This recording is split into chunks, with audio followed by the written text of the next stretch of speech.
meus amores, tudo bem com vocês? Hoje a gente vai falar sobre um livro que eu li nas últimas semanas. Faz um tempinho, na verdade, que eu li e eu não tive muito tempo livre pra gravar. Então eu não tô com uns repertóriozinhos tão fresquinhos na minha cabeça, né? Faz um tempinho que eu li. Mas, então não vai ser uma resenha bem feitinha, né? Vai ser mais um bate-papo mesmo, falando sobre o livro. Não vai ter spoiler, espero não dar nenhum spoiler, não prometo nada também, mas acho que não vou dar nenhum spoiler. E é sobre Cleópatra e Frankenstein, que eu amei muito, muito, muito mesmo. Não tinha como eu não vir aqui fazer uma resenha sobre ele. Ele é maravilhoso. Então, antes de começar o vídeo, eu vou deixar as minhas redes aqui pra vocês seguirem. Já peguem o seu chazinho ou o seu cafezinho e bora falar de livro. Cleópatra e Frankenstein foi uma leitura que me surpreendeu demais, porque é uma leitura... Vou confessar, é uma leitura meio parada, sabe? Fala sobre, personagem por personagem, dá detalhe por detalhe, explica história por história, sabe? É tudo bem detalhado e tudo muito parado. E eu não sou de livro assim, eu não consigo gostar muito de livro assim. Mas eu me surpreendi muito com Cleópatra e Frankenstein, eu não conseguia parar de ler. Eu só queria ler mais, mais e mais. Eu lia na escola, eu lia em casa, quando eu chegava em casa, de noite, de manhã. Eu só queria terminar de ler e saber o que ia acontecer. Por mais que, tipo, os personagens principais são a Cleo e o Frank, por isso que o nome é Cleópatra e Frankenstein. Não fala muito sobre eles, sobre os próprios personagens principais, e isso que tava me deixando louca, sabe? Fala sobre todos os personagens em volta deles, mas não fala direito sobre eles. A partir da metade do livro que começa a falar bastante sobre o casal em si. E me surpreendeu demais por isso, porque eu não conseguia parar de ler, mesmo o livro sendo bem parado. Mas assim, não vão pelo que eu achei, né? Porque se eu tivesse visto um vídeo antes de começar a ler e me falassem que o livro é extremamente parado e maçante e não tem como continuar lendo, eu nem teria pegado pra ler. Eu já ia ler com outra expectativa, entendeu? Então não vão por mim. Não sei o que vocês vão achar e tal. Eu gostei bastante mesmo do livro sendo parado. Não sei o que vocês vão achar. Então não vão pelo que eu acho, pela minha opinião. É a minha opinião. Então se eu tivesse visto outra pessoa falando também, eu já ia, né, ir com outra expectativa do livro. Esse livro, ele tem muitos gatilhos. Eles estão aqui na primeira página até. Que eu vou ler pra vocês, que eu não vou recomendar, caso vocês tenham algum desses gatilhos, né? Que é cenas de uso de drogas, assédio, transfobia e tentativa de suicídio, que podem desencadear gatilhos. As cenas de gatilho me surpreenderam muito, porque ele é um livro tão melancólico, eu tô lendo as minhas anotações aqui, tá? Impactante, e ele é um romance lento, sabe? Então, as cenas de gatilho que eu li aqui pra vocês, ele é tão dramático, é tão... não fala de uma forma seca, sabe? É tão artístico também, sabe? Como a autora Coco Mellors, ela mostrou esses gatilhos no livro. E foi algo que eu gostei muito, sabe? Ele ter sido escrito dessa forma, porque é a primeira vez que eu leio um livro assim. Eu leio mais suspense, caso criminal, fantasia, e lá em cima tem uns romances. E um livro assim, não é um final... não sei se é um final feliz, é um final, sabe? Para algumas pessoas vai ser feliz, para outras não, não sei. Eu achei meio a meio. E como ele é escrito também, achei muito bom por essa forma de ser bem dramático e artístico, sabe? Tudo é meio, sabe? Tá, agora falando sobre os protagonistas, né, que é a Cleópatra e Frankenstein. A Cleo tem 24 anos e no início do livro, e o Frank tem 42, 43, tá na casa dos 40. É uma diferença de idade enorme, né? Ela é de Londres e tá em Nova York pra estudar, que ela conseguiu uma bolsa de estudos, só que o visto de estudante dela ia vencer. Então, o primeiro capítulo do livro é muito bonitinho. É um romance, né? Um casal se conhecendo e tal, nas ruas de Nova York, é ano novo. Um casal fofo, lindo, maravilhoso. Tu vai ver que vai começar uma história linda e essas coisinhas assim. A Cleo, ela conseguiu a bolsa de estudos em Nova York pra pintora, que ela é artista, e o Frank, ele é um publicitário americano. No capítulo 2 já começa com ele se casando, e os capítulos são enormes, isso tava me deixando louca quando eu tava lendo. E no segundo capítulo já parte pra eles se casando, e realmente eles se casaram muito rápido, eles mal se conheceram e já estavam se casando.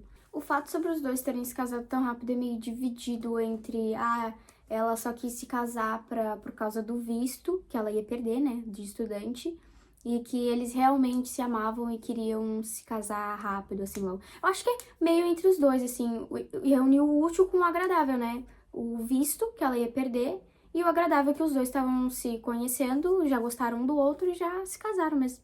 Aí, a partir daí, a partir depois do casamento, conta sobre o casamento dos dois, como tá sendo a vida dos dois juntos, e fala sobre os personagens que estão envolvidos no meio. A Zoe, que é a irmã do Frank, o Anders, que é um cara de merda que tá no livro, e aí eu já vou explicar um pouco mais sobre ele pra vocês. Tem o Quentin, não sei falar o nome dele, que é o amigo da Cleo. A gente tem muitos personagens masculinos, como vocês podem ver, muitos. E todos são ruins, todos são loucos e terríveis. Não vou falar muito sobre eles pra vocês, porque daí seria um spoiler, né? Mas eu quero que vocês já vão ler o livro com um pensamento na cabeça aqui. Quase todos os personagens que estão aqui são loucos, doidos, tudo que vocês podem imaginar. O Anders é um cara que se envolveu com a Cleo enquanto ela já tava com o Frank. Mas era casual enquanto ela tava com o Frank ainda. Não era nada certo que eles iam casar e iam ser amores da vida um do outro. Então ela foi lá e dormiu com o Anders, já estando com o Frank. E o Frank e o Anders são melhores amigos pra vida. Então, quando ela descobriu que o Anders era amigo do Frank, ela tava se casando com o Frank, ela ficou louca. Mas o Anders também ficou, né? Acho que você já deve saber que o casamento da Claire e do Frank foi um desastre e não deu certo. E muitos do porquê que não deu certo é o fato da idade ser muito diferente entre os dois, né? Obviamente. O casal, os dois em si, eles carregam uma bagagem enorme de traumas na infância. Então aquilo, óbvio que vai desencadear na vida adulta. Sempre. Então a Cleo não tem... A mãe dela morreu, se matou, né? E o pai não tem uma relação boa com ela, é uma relação terrível. Tem um diálogo entre os dois em um capítulo aqui. E o Frank tava junto, que eles foram almoçar. Ele é um cara terrível. O Frank, a mãe dele era... Eu não lembro direito, era alcoólatra, eu acho. Era bêbada e mal cuidava dele, só falava besteira. Não cuidou dele direito como um filho precisa ser cuidado. E essas coisas. A gente também tem a Eleanor, que é uma personagem que a partir do momento que ela começou a aparecer no livro, tudo começou a dar errado, né? E ela é uma funcionária do Frank, eu não lembro o que ela faz, mas eles se conhecem lá no trabalho e ele começa a ficar apaixonado por ela, né? Ah, minha paixão é ela e a Cleo, e eu sou apaixonado pelas duas. É esse o pensamento dele. E eu gosto muito disso. Não gosto disso, mas eu gosto do fato de ter a visão masculina e a feminina também. Então, às vezes é os pensamentos da Cleo, da Eleanor, do Frank. A do Frank a gente não tem muito, a gente tem no meio, assim, das discussões, sabe? A gente consegue ver o que o Frank tá pensando. A Cleo, ela era muito nova de todos os personagens masculinos que tinha ali, né? Porque ela se casou com o Frank, e o Frank tinha 40 e poucos anos, e o Anders também tinha por ser amigo do Frank, né? Ele só tinha amigos ali na casa dos 40. E aí, por ela ser mais nova, ela tinha aquela beleza jovial, e ela realmente era muito linda. Não por ser jovial, mas ela tinha uma beleza, assim, extraordinária. Como aparece aqui na capa, né? Ela é linda. Ela era loira, maravilhosa. Consigo imaginar ela direitinho na minha cabeça. No meio do livro, a gente vai entendendo, descobrindo que o Frank, ele tem muito problema com bebida. Muito, muito, muito mesmo. Então, praticamente todos os dias que ele sai do trabalho, ele vai lá para um bar e vai beber. Enquanto a Cleo fica em casa. Eles entraram nesse acordo de que, como ele recebe bastante no trabalho dele, ele é muito bem sucedido, ela podia parar de trabalhar e ficar fazendo as pinturas dela em casa e vender as pinturas dela. Só que ela só ficava sozinha. Ela começou a entrar em uma depressão profunda, porque ela era sozinha, ela não tinha ninguém. E o Frank só chegava bêbado em casa. Ela não tinha o próprio marido dela. E ela tinha esse problema muito grande de, eu quero a companhia do meu marido, eu quero que tu venha pra casa sem estar todas as vezes bêbado e for dormir bêbado do meu lado. Eu quero ter o meu marido em casa. E ela não tinha, e todas as vezes que ela chegava nele e reclamava sobre isso, ele ia lá e discutia com ela e dava um corte nela, dizendo que ela é uma pessoa ingrata, que ela não percebe tudo que ele fez por ela, que é o quê? Dá dinheiro pra ela, uma moradia muito boa, aliás, e paga o apartamento dela, e que sempre joga na cara dela que ela morava em uma merda de lugar. Ele fala bem assim, que ela morava em uma merda de lugar, que ele faz de tudo por ela, fez de tudo por ela, e ela não valoriza isso. E aí ele fala, o que mais que tu quer? Eu tô anojado disso, e essas coisas assim. E a gente percebe na maioria das discussões que a Cleo, ela é muito submissa às discussões deles. Então, quando ele mostra que tá incomodado, ela fica, me perdoa, não foi isso que eu quis dizer. Ela não rebate ele. Quando ela realmente começa a rebater, é mais pro final do livro. Que daí acontece um monte de cagada, né? A maior parte do livro inteiro é ele prometendo que vai mudar, nas discussões por causa da bebida dele, que ele vai mudar, que ele vai ser outra pessoa, que ela tá certa. No outro dia, né? Depois de toda a discussão. E ele vai lá, recar de novo, acontece sempre as mesmas coisas, ela fica deprimida, ela chora, vem a depressão, vem tudo. Mas pro meio do livro também a gente tem mais a atenção do Anders, e ele é bem problemático também, né?